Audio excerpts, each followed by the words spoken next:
नमस्कार दोस्तों, आपके अपने YouTube चैनल एक बात कही में आपका स्वागत है। मैं राजेश चतुर्वेदी एक बार फिर हाजिर हूँ आपके सामने। दोस्तों, आपको याद होगा, मतलब मुझे तो याद है कि अब मेरा काम ही है ये याद रखना चीज़ों को, कि करीब आप समझिए 4 महीने हो गए।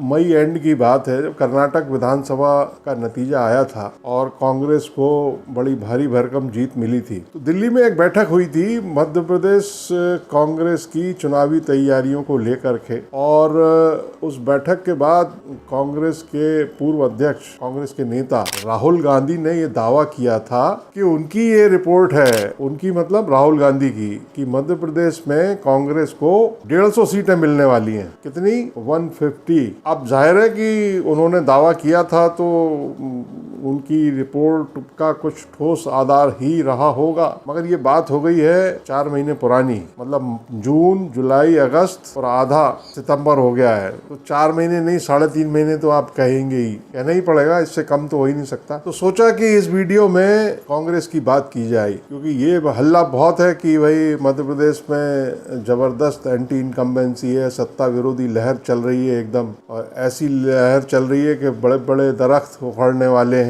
तमाम बातें की जा रही हैं, और इसके अपने कारण भी हैं। और वो कारण ये है कि जो मुख्य कारण है कि वो 15 महीने का जो एक माने कमलनाथ की सरकार बनी थी, और लोग मजाक में बोलते हैं कि भाई वो तो फुलझड़ी छोड़ने आए थे, फुलझड़ी चलाने कमलनाथ, और उनकी जितना आतिशबाजी का सामान था वो एक जगह कोने में पड़ा रह गया। तो 20 साल से आप देखिए कि भारतीय जनता पार्टी की सरकार है मध्य प्रदेश में, और उस 20 साल में से भी 17 साल से शिवराज सिंह चौहान ही मुख्यमंत्री हैं। तो एंटी इनकम्बेंसी का सबसे बड़ा कारण यही है कि एक ही चेहरा है लंबे समय से, और एक ही पार्टी की सरकार अनवरत चल रही है। बीजेपी ने चूंकि चेहरा बदला नहीं है, तो लाजमी है कि जो भी लहर है सत्ता विरोधी, वो एक चेहरे पर ज्यादा है या एक चेहरे के खिलाफ ज्यादा है। भारतीय जनता पार्टी के भीतर भी है और पब्लिक में भी है। मगर अब सवाल ये पैदा होता है कि ये जो सत्ता विरोधी लहर, जो राहुल गांधी ने 3.5 महीने पहले ये प्रेडिक्शन किया था या दावा किया था कि साहब 150 जीतने वाले हैं, तो क्या वाकई वैसा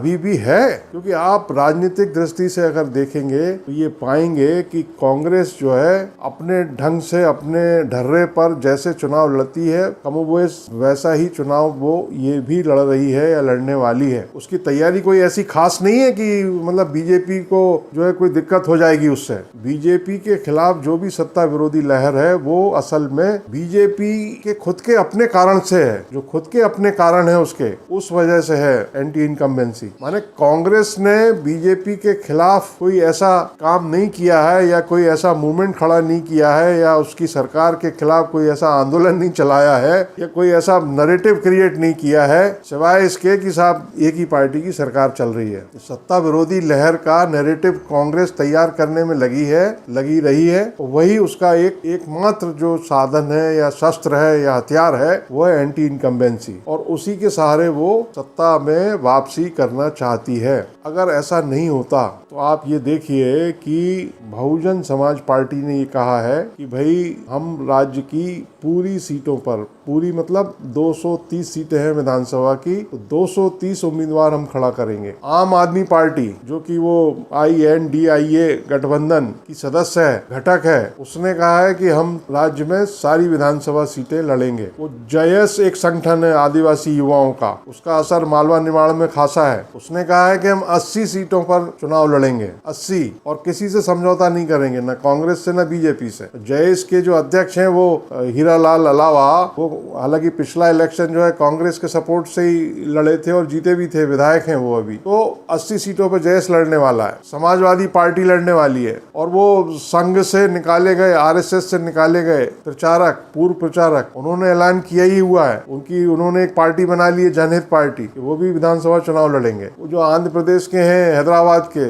असदुद्दीन ओवैसी, AIMIM, वो भी ताल ठोकने वाले हैं। तो माने क्या है ये स्थिति, क्या दर्शाता है? ये दर्शाता है है कि भारतीय जनता पार्टी जहां उसने अपनी रणनीति में बदलाव कर दिया तेजी से, संगठन स्तर पे कोई बदलाव किया है वो तो दिखाई नहीं देता है, लेकिन सरकार के लेवल पे उसके फैसले जो है उसकी रणनीति को बदलने वाले साबित हो रहे हैं। ऐसा दिखाई पड़ रहा है कि उसने अपनी रणनीति में चेंज ला दिया। वो क्यों? क्योंकि 1.25 करोड़ महिलाओं को वो जो लाडली बहना स्कीम का पैसा मिलने लगा है खाते में, और अभी ये इस महीने से माने अक्टूबर के महीने से उन्हीं लाडली बहनों के लिए वो 450 रुपए में सिलेंडर दिया जाने वाला, हर महीने में एक सिलेंडर। तो वो और भी तमाम स्कीमें छुटपुट शुरू कर दी हैं स्टेट गवर्नमेंट ने, तो वो तो भिड़ गई करने में। ये अब कांग्रेस क्या है, ये मान के चल रही है कि वो सत्ता विरोधी लहर है और हमको तो वोट मतलब पेड़ों से एकदम झड़ेंगे और वोट मिल जाएंगे और सरकार बन जाएगी। जबकि बीजेपी की पूरी कोशिश है कि जो वोट है वोट का बिखराव हो, और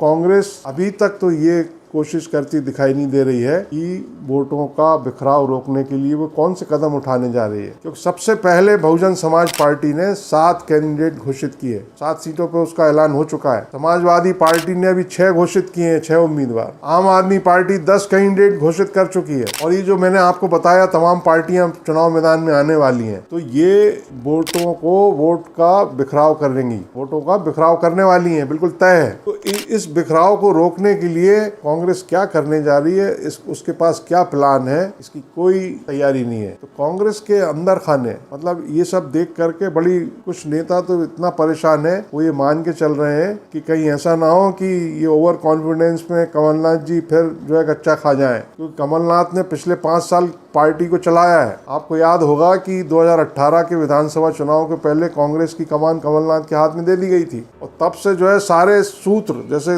भाजपा में सारे सूत्र अमित शाह के हाथ में है इस इलेक्शन में पर्टिकुलरली, वैसे ही मध्य प्रदेश में कांग्रेस के जो सारे सूत्र हैं वो कमलनाथ के हाथ में है। इसीलिए आपको बताएं कि कांग्रेस के जो एआईसीसी के जनरल सेक्रेटरी इंचार्ज थे मध्य प्रदेश के, जेपी अग्रवाल, उनको चुनाव के ठीक पहले बदल दिया गया। वो क्यों बदल दिया गया? क्योंकि वो अग्रवाल साहब को थोड़ा सफोकेशन हो रहा था। उनको लग रहा था कि भाई उन्होंने कुछ महीने यहाँ बिता के मध्य प्रदेश का चार्ज के रूप में उनको कई जानकारियां मिली, उनको लगा कि भाई कमलनाथ जी से हम नहीं टकरा सकते हैं, तो उन्होंने अपनी बदली करा ली। अब उनकी जगह आ गए रणदीप सुरजेवाला। आप ये देखिए कि वो स्क्रीनिंग कमेटी एक बनाई गई, कांग्रेस में बनाई जाती है, सारे राजनीतिक दल बनाते हैं उम्मीदवारों का चयन करने के लिए, छांटने के लिए, नामों को छांटने के लिए। तो वो स्क्रीनिंग कमेटी में मध्य प्रदेश के 3 क्षत्रप कहिए उनको आप, मतलब उनको लंबा अरसा हो गया राजनीति में, सुरेश पचौरी, अजय सिंह राहुल, अरुण यादव, मतलब पचौरी अरुण यादव पीसीसी चीफ रहे, प्रदेश कांग्रेस कमेटी के अध्यक्ष, अजय सिंह राहुल 2 बार एलओपी रहे,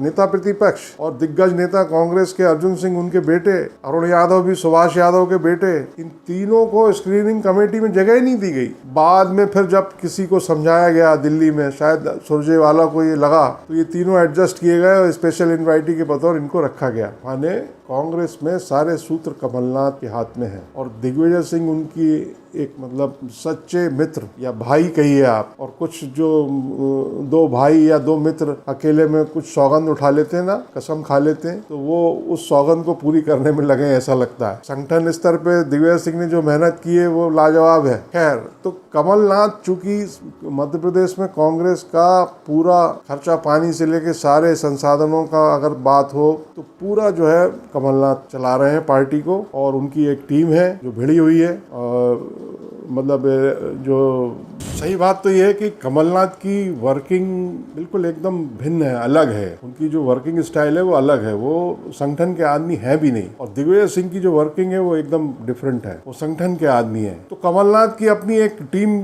लगी हुई है, वो पिछले 5 साल से लगी हुई है, वो काम कर रही है। मगर इस तरफ जो वोटों का जो मतलब बीजेपी जहाँ वोटों के पोलराइजेशन में लगी हुई है, चाहे वो सरकार की स्कीमों के जरिए, वहीं जो ये जो पार्टियां मैदान में उतर रही हैं वो वोटों के बिखराव में लग गई हैं। और कांग्रेस के लिए यही एक सबसे बड़ा चिंता का कारण होना चाहिए, मगर कांग्रेस का पता नहीं ध्यान है कि नहीं है इस तरफ। मगर कांग्रेस के भीतर एक वर्ग ऐसा है जो इस बात को सोच रहा है और मान रहा है कि अगर ये वोटों का बिखराव नहीं रोका गया तो कांग्रेस मुश्किल में भी आ सकती है। वो जो राहुल गांधी का दावा है 150 का, वो खेल भी मार सकता है। क्योंकि पिछले इलेक्शन में भी ये देखा, 2018 के इलेक्शन में, कि भारतीय जनता पार्टी और कांग्रेस के बीच केवल 5 सीटों का अंतर था। बीजेपी को 109 सीटें हासिल हुई थी और कांग्रेस को 114 और 116 सीटों में सरकार बनती है बहुमत के साथ, सिंपल मेजोरिटी के साथ। तो बीजेपी केवल 7 सीटें दूर रही थी और कांग्रेस भी जो है 2 सीटें दूर रह गई थी। बीजेपी को कांग्रेस के बनस्पत ज्यादा वोट मिला था, 1 लाख वोट ज्यादा मिला था बीजेपी को। और वो पिछले इलेक्शन में भी सवर्ण समाज पार्टी वगैरह तमाम फैक्टर हो गए थे,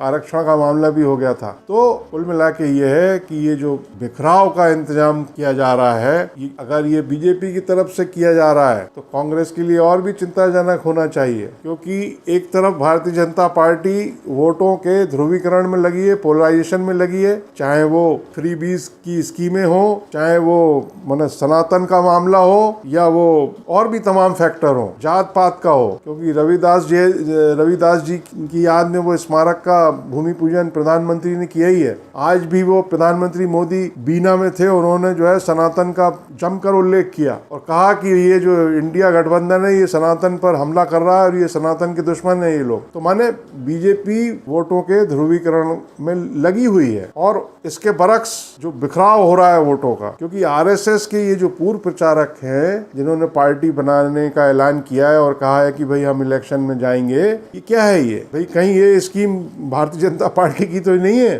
भाजपा सरकार से जो नाराजगी का वोट है वो कांग्रेस को ना जा करके इस तरह के किसी एक फोरम में चला जाए, पार्टी में चला जाए, तो जो नाराजगी के वोट का लाभ कांग्रेस को मिलना चाहिए वो कांग्रेस को ना हासिल हो। तो कुल मिला के जो लड़ाई 4, 6, 8 महीने पहले, 6 महीने पहले, 8 महीने पहले 80-20 की कही जा रही थी, वो यूपी वाला 80-20 योगी आदित्यनाथ वाला, माने वो वाला नहीं, 80% कांग्रेस के पक्ष में बताया जा रहा था इलेक्शन और 20% भारतीय जनता पार्टी के। तो वो 6 महीने पहले की जो स्थिति है आज वो कहीं 60-40 या 55-45, 50-50 तो मैं नहीं कहूंगा, लेकिन 55-45, 52-48 खेल तो 1-2% में होता है, लेकिन ये तय है कि 80-20 वाली स्थिति नहीं है मध्य प्रदेश में। तो खैर अभी जो है कांग्रेस ने तो अपनी कैंडिडेट डिक्लेयर ही नहीं किए, एक भी नहीं किया है। तो ये भी देखना होगा कि ये जो पार्टियां जो ऐलान कर चुकी हैं कि हम सारी सीटों पर लड़ेंगे, आम आदमी party, Bahujan Samaj party, Samajwadi party, तो कांग्रेस जब टिकट डिक्लेयर करती है तो भागम भागी कितनी होती है, कौन भागता है, कौन दूसरी पार्टियों की शरण में जाता है, क्या होता है, ये सब देखना पड़ेगा। अभी तो टाइम भी है, लेकिन ये तय है कि जो स्थिति 6 महीने पहले थी वही 80-20 वाली वो अब नहीं है। तो आपको ये वीडियो कैसा लगा ये जरूर बताएं कमेंट करके, और इसको लाइक करें, शेयर करें, और चैनल अगर सब्सक्राइब न किया हो ये आपने, तो कृपया इसको सब्सक्राइब कर लें, इससे हौसला बढ़ेगा। नमस्कार।